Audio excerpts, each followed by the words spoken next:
Now that we've done linear equations with one step and two step, we'll move on to solving general linear equations. So these linear equations will have the goal of solving for the variable, but both sides are going to be more complicated. So let's start with this example, and we'll work through trying to solve for our variable x. So in our example, we have 3 times 2 minus x plus 9 equals 15.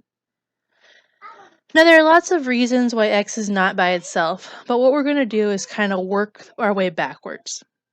So why is x not by itself? Well, we have this 3, this 2, this negative, and this 9. So I would start with what's the furthest away from x, which looks like this 9.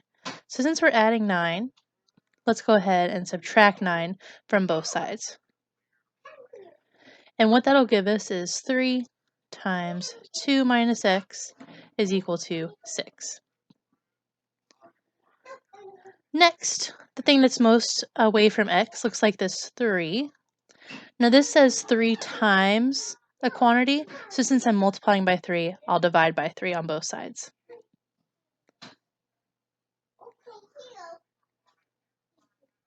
And once I divide by 3, that'll give me 2 minus x equals 2.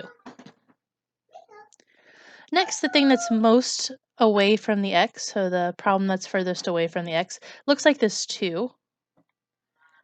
This has a positive out front. We don't write it, but it's understood to be there.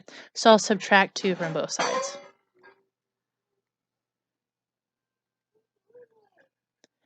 And that leaves me with negative x equals 0.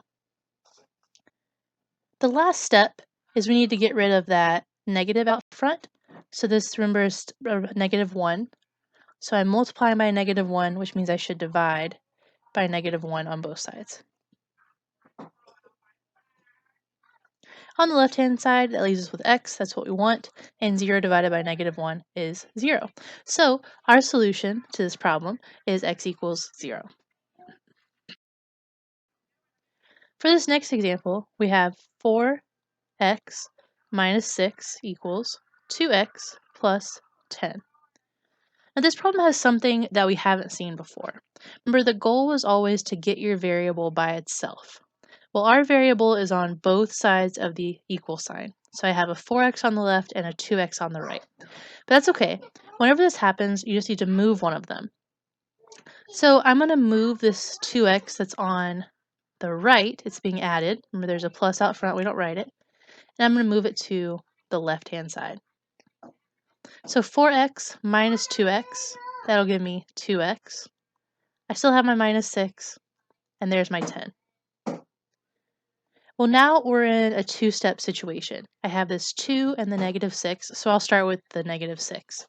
Because I'm subtracting 6, the inverse would be adding 6, which gives me 2x equals 16. And then I want the x by itself. I'm multiplying by 2. This is 2 times x, so the inverse would be dividing by 2.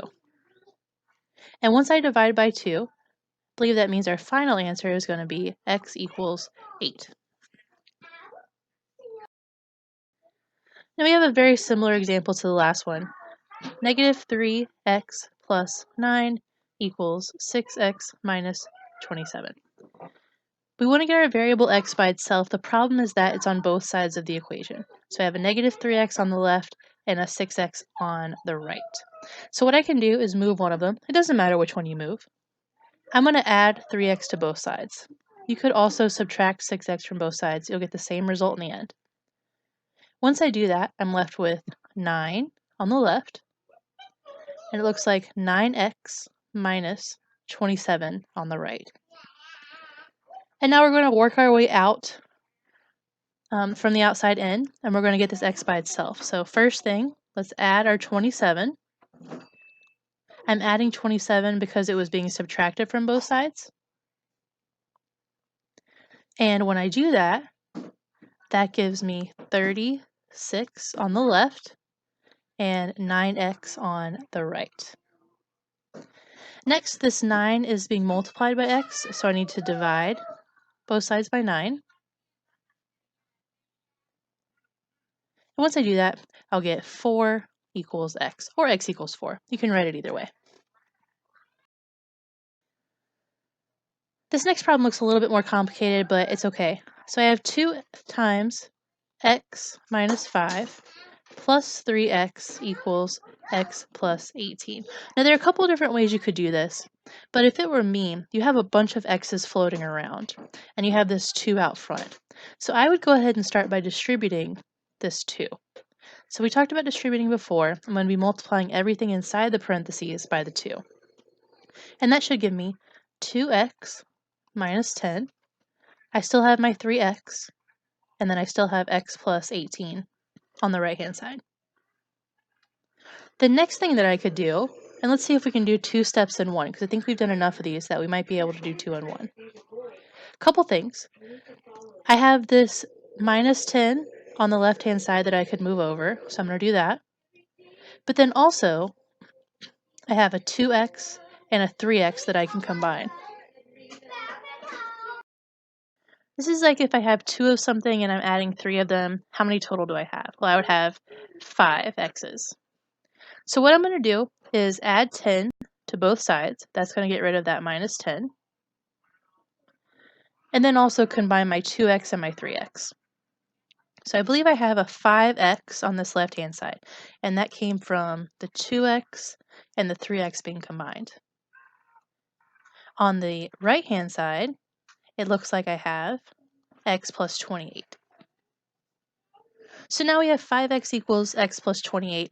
We have x on both sides, so I'm going to move one of them. It doesn't matter which one, but I probably want to move this one on the right.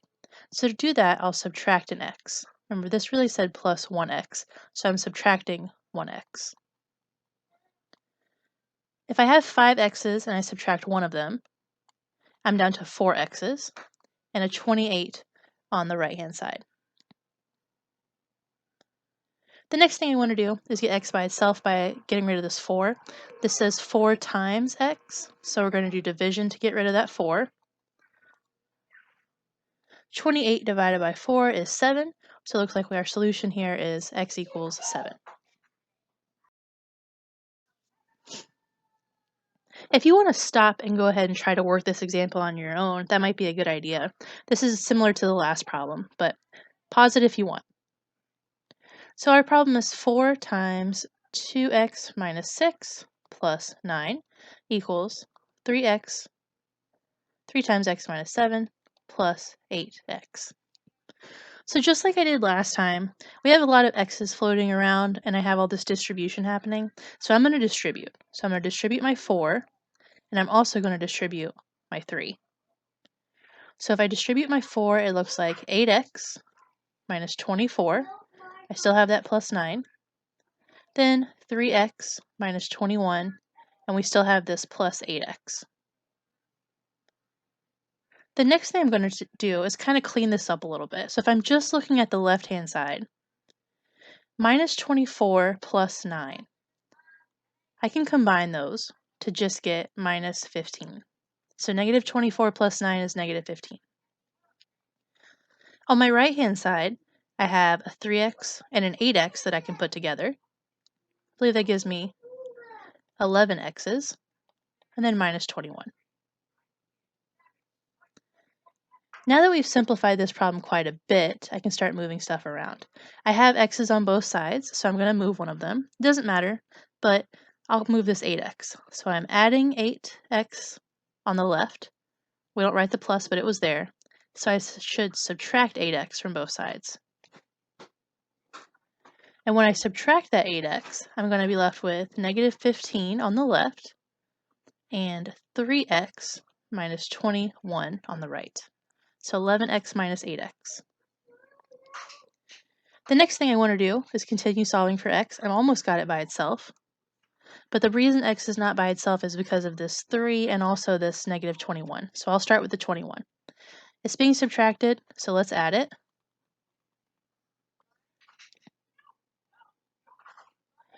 Once I add 21, it looks like I get 36 equals 3x. And the last thing I need to do is to get x by itself, because it's being multiplied by 3, let's divide both sides by 3. 36 divided by 3 is 12. So our answer is x equals 12. And for our last example, 2 times 3x minus 5 minus 4x equals 2x plus 7. I would encourage you, just like the last one, to go ahead and stop and try to work this on your own, and then work through it with me and see if you get the same answer. I would start this problem by distributing. Is that the only way to do it? Absolutely not. There are a couple different ways. But because there are so many x's floating around, it's probably best that we distribute it all out and see what we're working with. So if I distribute the 2, I'll get 6x minus 10. I still have that 4x, and I still have it equal to 2x plus 7. The next thing I'm going to do is clean up the left-hand side. So on the left-hand side, I have a 6x and a negative 4x. We can combine those. That's going to give me 2x, and I still have my minus 10. So that 2x came from the 6x and the negative 4x. Next thing, I have x's on both sides, so I'm going to move them. Doesn't matter which one you move. I'm going to subtract 2x from both sides. Keep in mind there was a plus there, so I'm going to subtract. And when I subtract, something interesting happens. If you already worked out this problem, maybe you saw it. But I end up with negative 10 equals 7. Now, is that a true statement? Does negative 10 equal 7? Not in this class, it does not.